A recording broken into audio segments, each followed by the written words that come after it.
Le cheval de selle de Géode Ham. Œuvre publiée sous licence Creative Commons BY-NC ND 3.0 en lecture libre sur atramenta.net.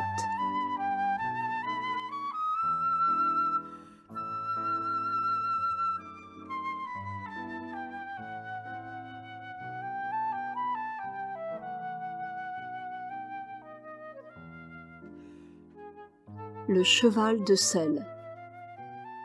La faculté de rire aux éclats est preuve d'une âme excellente. Je me méfie de ceux qui évitent le rire et refusent son ouverture. Jean Cocteau. Le père Antonin se redresse, une main posée à la hanche, dans ce geste machinal comme nécessaire au déploiement de son corps, cette vieille machine bien huilée et lente.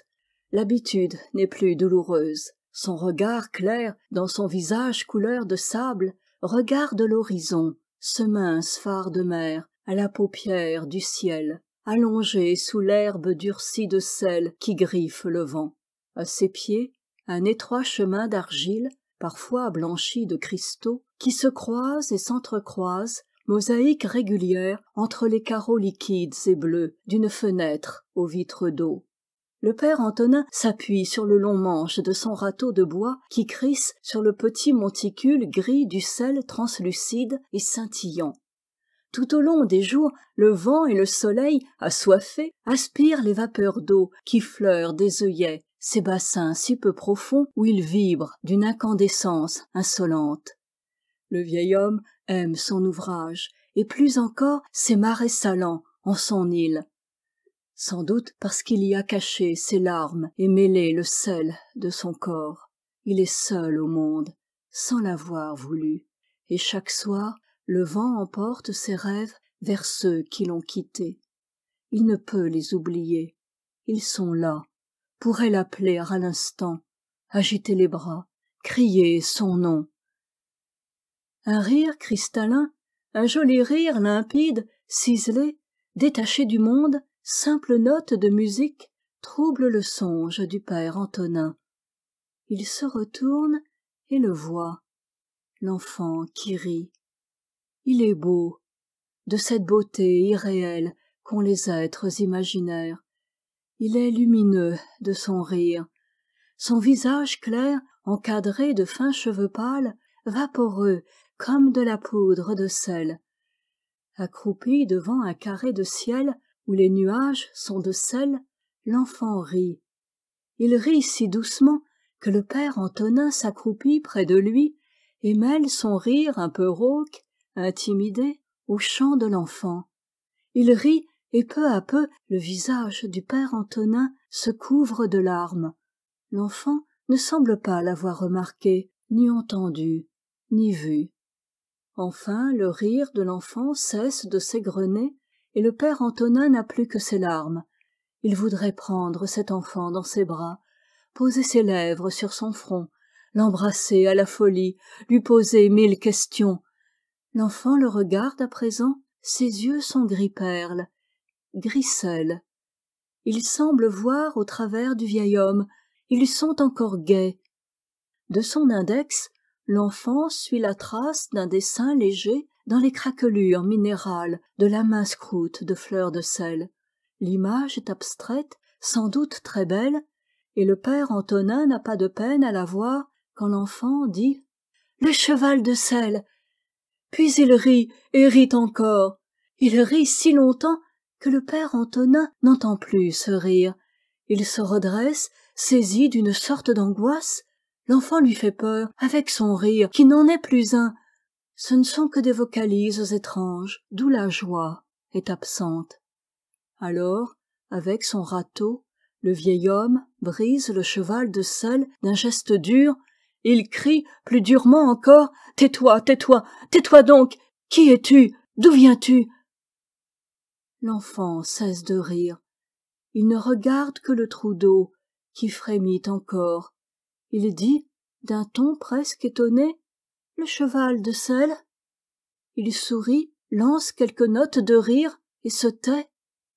Le vieil homme renouvelle ses questions, mais sa voix n'atteint pas l'enfant. « Es-tu sourd ?» Le père Antonin a l'impression de rêver. Sans doute il va se réveiller à l'ombre de sa maison. L'enfant se lève, semble enfin voir son compagnon et reprend, en hochant la tête, comme pour convaincre: « Le cheval de selle ?» Le père Antonin est ému et troublé par cet être fragile qu'il devine différent. L'enfant n'a pas répondu à ses questions. Il semble ne connaître que les 4 mots qu'il a prononcés, qui contiennent peut-être tout son univers. Le père Antonin est un homme simple, qui n'analyse pas ses sentiments. Il tend la main à l'enfant. « Viens, viens avec moi. » Il ne dit pas « Je veux t'aimer », mais tout est déjà dit, et l'enfant glisse sa main fine dans la main calleuse du vieil homme. Ils avancent alors tous deux, lentement, dans le dédale du labyrinthe savant et laborieux du marais salant. Parfois l'enfant s'arrête, montre une figure cristallisée et répète sa phrase: « Le cheval de selle !» Le vieil homme s'arrête au rythme de l'enfant, l'écoute avec patience, semble comprendre. Arrivé dans sa maisonnette, blanche comme le sel, aux volets bleus, comme des trouées de ciel sous le sourire rose des tuiles rondes, le père Antonin l'invite à s'asseoir. Il use du geste, car l'enfant est insensible à sa parole. Il dispose sur la table tout ce qu'il possède, le repas humble d'un vieil homme, seul et pauvre, mais l'enfant paraît ne s'intéresser à rien. « Tu n'as pas faim? Tu as peut-être soif. Veux-tu du lait? Oui, du lait, n'est-ce pas ?»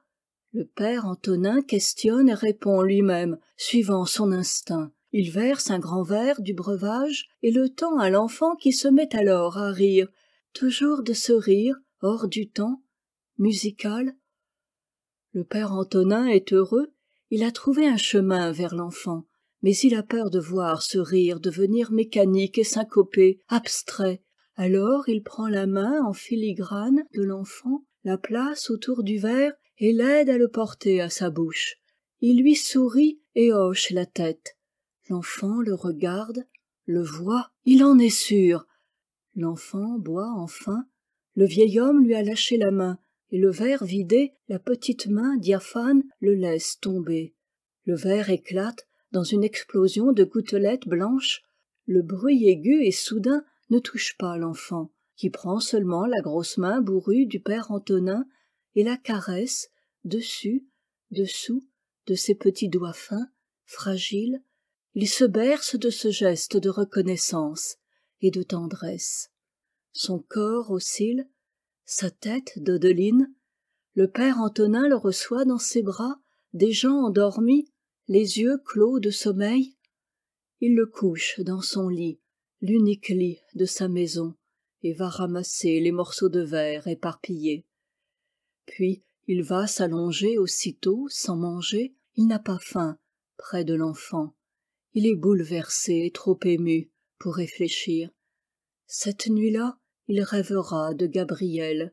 Gabriel, son tout petit, ce petit-fils, le fils de sa fille, cet enfant que la mère, on l'a dit du moins, lui a pris, car on n'a jamais retrouvé le corps, ni aucune explication à la disparition de l'enfant. Après ce drame, sa fille n'a pas supporté de vivre sans ce petit être. Elle est morte. Elle sait. Même en rêve, le père Antonin n'acceptera pas cette monstrueuse vérité. Lui, il a toujours cru, imaginé qu'un jour le petit Gabriel leur serait rendu. Il n'avait pas fêté ses 2 ans. Cela faisait déjà plus de 5 ans. C'était lui que le vieil homme guettait à l'horizon des marais salants. Le lendemain et les jours suivants, le père Antonin se rend à son ouvrage de patience et toujours l'enfant le suit, partout, comme s'il voulait écouter ce que le père Antonin lui explique sans relâche, comment il laisse couler l'eau de mer par les étiers vers les salines, puis vers les œillets, comment il mesure le degré de sel et la profondeur des eaux, comment il recueille le sel tiré du centre des œillets, du bout de son long râteau avec une précision infaillible. Le vieil homme solitaire parle sans se lasser. Pourtant, l'enfant ne témoigne jamais d'attention réelle à la parole du père Antonin. Elle lui semble peut-être une musique étrange. Gracile, l'ombre plus fluette encore, l'enfant semble danser sur les étroits chemins d'argile, équilibriste savant, léger comme un papillon, tour à tour silencieux ou rieur, parfois disant sa phrase unique, il joue avec l'état conique du sel récolté. Il pose ses mains à la base et monte vers la pointe en une caresse où scintillent les cristaux comme des paillettes d'argent. Il prend le sel dans ses poings et le laisse s'écouler comme un sablier sans fin qui remonterait le temps sans se lasser. Il le hume, y pose sa tête comme sur un coussin de duvet et parfois même s'endort, désarmé comme une rose sur la neige. D'autres fois, il porte ses mains serrées à son oreille et écoute crisser le minéral entre ses paumes. Le père Antonin sait que l'enfant n'est pas sourd quand il l'entend rire à perdre haleine à cette musique particulière et unique des grains translucides. Mais ce que l'enfant préfère, c'est dessiner des chevaux imaginaires sur les croûtes de fleurs de sel, dans les carrés d'eau. Il trace sans fin des cavalcades fantastiques, des coursiers magiques, et ne dit que 4 mots. Le cheval de sel.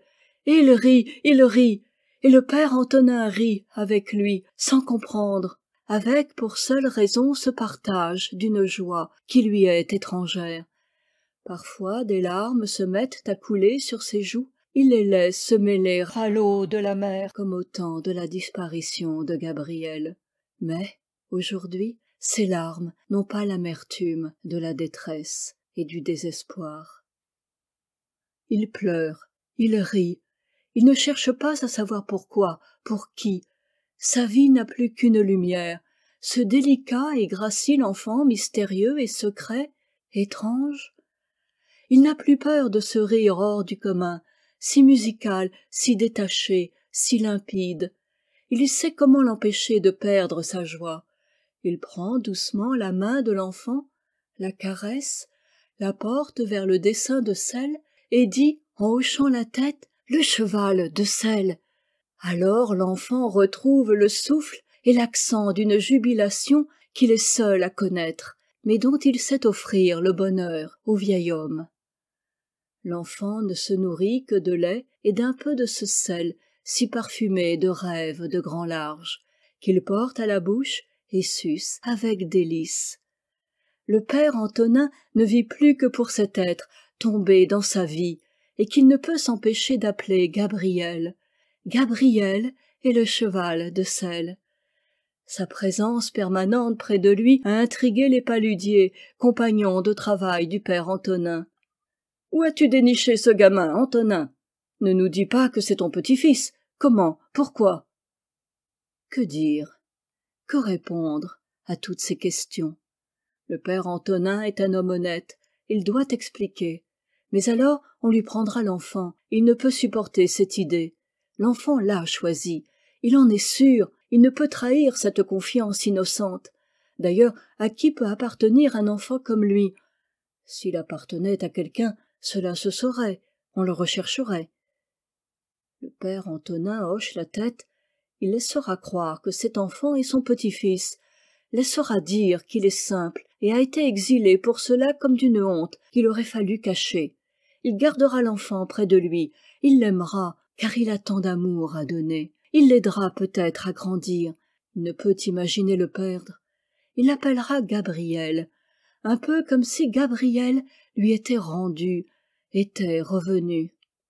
Le père Antonin rit chaque jour avec l'enfant, et chaque jour Gabriel dessine de nouveaux et éphémères chevaux de sel. Le père Antonin sait que dans ce corps gracile qu'il a voulu habiller de blanc comme un sel pur, sous cette chevelure d'argile, dans ce visage pâle aux yeux de sel, se cache un être fragile et fort, innocent et savant, merveilleux et tendre, qu'il veut accompagner. Chaque soir, lorsque les vitraux de la terre se fardent de bronze, d'or et de cuivre, comme des miroirs magiques, le vieil homme et l'enfant, le père Antonin et Gabriel, rient en se donnant la main, rentrent chez eux, boivent un verre de lait et croquent un grain de sel, s'endorment côte à côte à la poursuite d'un chimérique cheval de sel. À cela, il n'est besoin de rien ajouter. Ah si, un journal local s'était fait un jour l'écho d'un fait divers peu important. Un petit garçon de l'Institut X a disparu au cours d'une sortie en groupe à la mer. La police recherchait cet enfant, orphelin inadapté de 7 ans, qui ne parlait pas et avait un niveau mental de 2 ans. On ne parlera plus de cet incident. Personne n'a réclamé l'enfant. Personne ne l'attendait. Ici se termine Le cheval de sel de Géode Ham. Enregistré par Christian Johan sous licence CC BY NC ND.